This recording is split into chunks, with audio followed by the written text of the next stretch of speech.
The very first question I got asked as soon as I entered the Turkiye Burslari interview room was, bro, are you so jacked? Let's go, show you up. Oh, bad, oh, bad. Before we move ahead, I'm going to tell you that I am going to drop a link to a Pakistani WhatsApp group that you can join. It is for students who have received their interview email. You can join the WhatsApp group. You can ask all sorts of questions. It's going to be Pakistani people, ex-Turkiye Burslari selected people that will be there to guide you regarding everything, the interview, the test, everything. You can ask in there.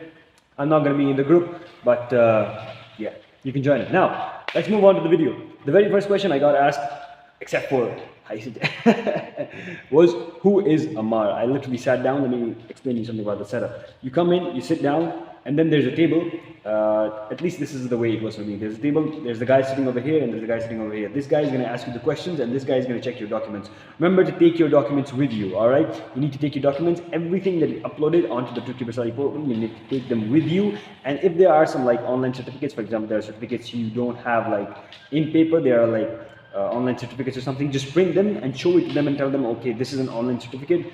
That's how I did. It worked for me. Alright, and regarding the passport or the ID, you do not have to take your passport to the interview. I think if you've uploaded your passport as the information on the information section, there's no harm, bro. Just take your passport with you. But the way I did it is I uploaded my ID onto the information section of the Turkiye Burslari website, and so I just took my ID card with me. Boom, plain simple. Alright, the very first question was, who is Ammar? Alright, what the hell, bro? Even I don't know. I was in there, and the guy was looking at my documents, and he asked me like, okay, I just handed my documents over, and he looked at my documents and he asked me, Ammar bin Faisal. Like, yeah, that's me. And then he's like, who is Ammar? And it's funny because I didn't exactly hear what he said, and I said, sorry. And then he said, Ammar, who is Ammar? And I just started laughing, bro. Because I didn't hear the first question, and it's supposed to be an interview, bro. And then after, I believe after this question, he asked me how much. Yeah, absolutely, he did ask me. After this question, he asked me, how much do you think you got on the undergraduate maths test? Now, there's an undergraduate maths test. It's only for the students who are going to apply for undergraduate, all right? So if you applied for master's or if you applied for PhD, you are not going to have that test. It's only for the undergraduate students, all right? And so he asked me, we had the test beforehand, and then we had the interviews. He asked me, like, how much do you think you got on the test? And I had a certain number in my mind, but what I did was I increased the number, and I was like, okay, I'm going to make a good impression, you know, I'm going to drop some more points on them. And then I did that, and then they said, oh, you got, boom, this amount of numbers.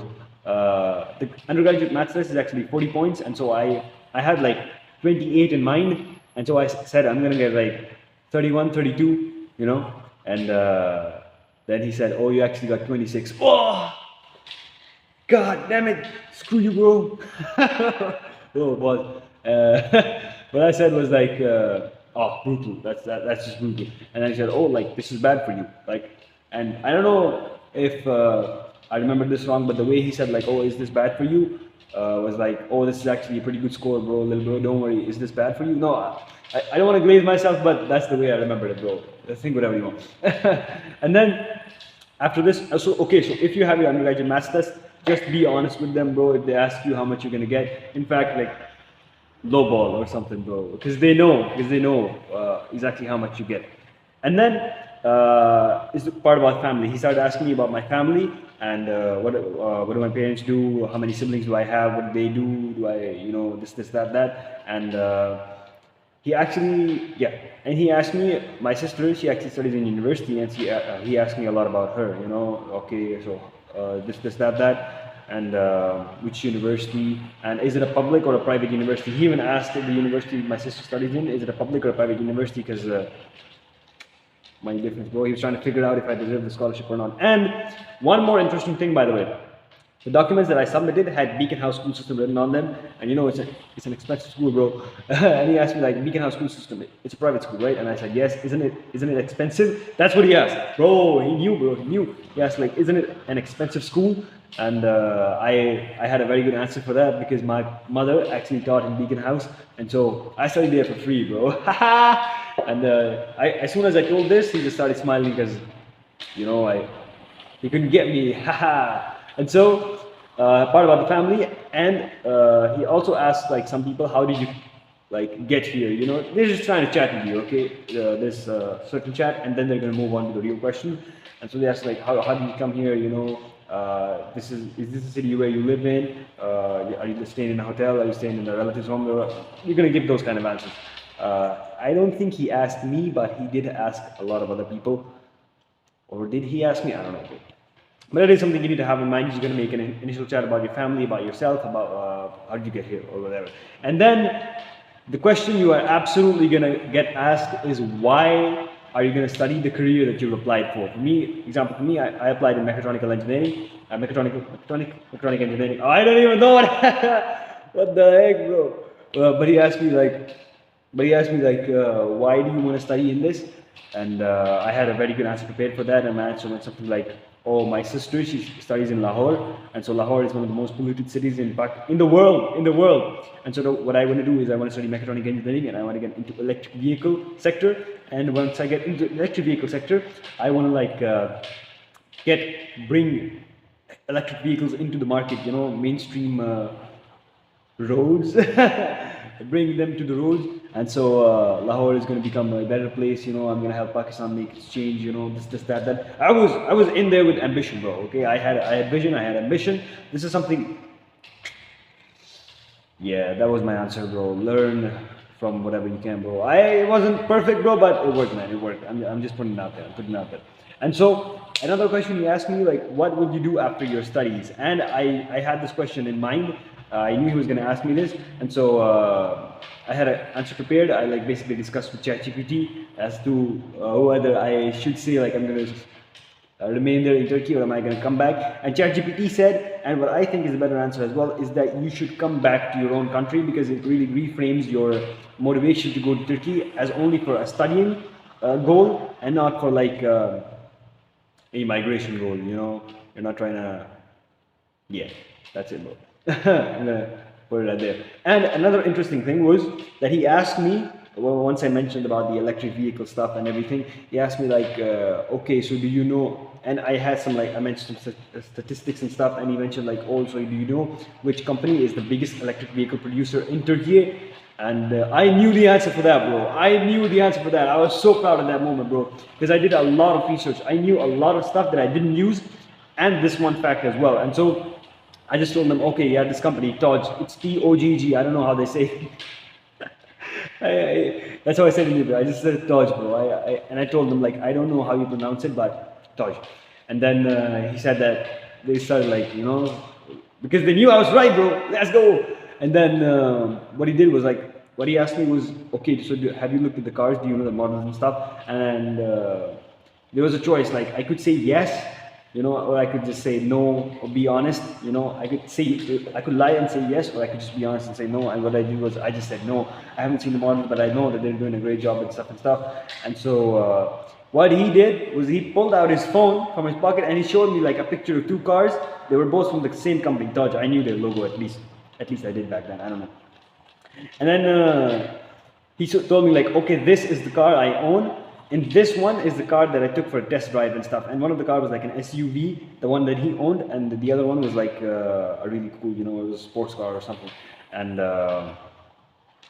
yeah, I mean, both of them were Dodge, they were electric vehicles, and so I thought like, yeah, it's like stuff like this that I can see myself doing, you know, participating in, helping bringing into reality, you know, cool sports cars like this, which are like electrical, and so they don't harm the environment and stuff, but they're cool at the same moment, you know. I'm a dude after all. I didn't say that, I'm a dude after all, but yeah. And yeah, that's pretty much my Turkiye Burslari interview. It went pretty good, and I was really vibing with one of those guys, one of the guy over here, bro. I entered the room, I said salam, bro, he started smiling, bro, instant connection, bro. This guy was chill, but this guy, he was a little more on the, you know, trying to intimidate me, but, you know, trying to play some power games, you know, eye contact and stuff. I don't know, man, I don't know. Just go in there with confidence, man. But it was good. And this guy, the one who was sort of, you know, not that friendly, he got up mid-interview and he went someplace or something. And so I was just vibing with this guy, bro. It was fun. And like, I would say this was like half of my interview, and the other half of my interview was him just telling me that I need to give TOEFL, you know, the English language test. And he said that if I need to study in English, a upon completion of my Turkish learning year. The first year you come here, you're gonna learn Turkish. The first year, all right, first year you're gonna spend 1 year learning Turkish. I am B2 Turkish, by the way, and right now I'm learning C1. I'm not gonna say anything, okay? So don't judge me. But the first year you're gonna learn Turkish, and then after that you're gonna start your degree. And he said that if you want your degree to be in English, you have to submit an English language certificate. And I did not have a certificate at that point because everywhere my O-level English grade was just working. You know, I was getting waivers, okay? But at this point, I had to like get an English language certificate. And so he told me like, you need to get it within 2 weeks of the interview, you know? And it's not a strict deadline, but he said that the sooner the better, but 2 weeks is just a rough number.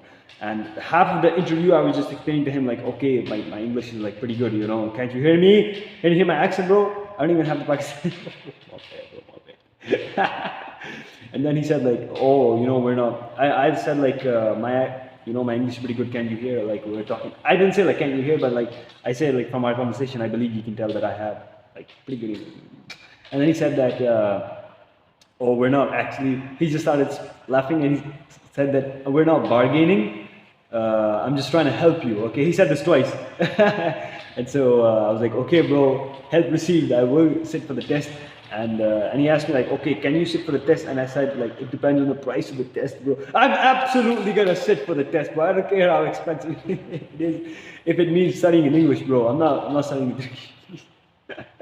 And then I said like, oh, it depends on the price of the test. And then he pulled up the test prices, you know, the latest one. And he said like, oh, this is how much. And I said, I'm gonna have to talk to my father, but I will probably be able to give it. And so, yeah, that was my entire interview experience. It was pretty good. And after my interview, I had this feeling like, you know, inshallah, I'll win. Chest muscle. And at the end of the interview, the last question he asked me was like, oh, any questions? That's it. He asked me like, if I have any questions from my side. No. He asked me like, if I have any questions from my side. And I just said, I asked like, when am I going to receive the email, if I get, you know, the final decision email as to if I'm gonna get accepted or rejected, you know, when I'm gonna receive that email. And he said, you're gonna receive it in the first week of August. And I actually received that in the 20th of August. Okay, that email. And so, you know, don't worry a lot about the dates, but for Pakistani students, the emails are out, the interview emails. And so I'm gonna put a link to the WhatsApp group. You can join, you can ask questions and stuff. I'm not gonna be in there because I'm not gonna be much help, bro. I open WhatsApp like twice a day, and Instagram is like, okay, on Instagram the Reels part I open for like, you know, almost every day. I'm trying to bring it down, but messages I open like once a week, bro. I don't give a shit. Yeah, that's it, bro.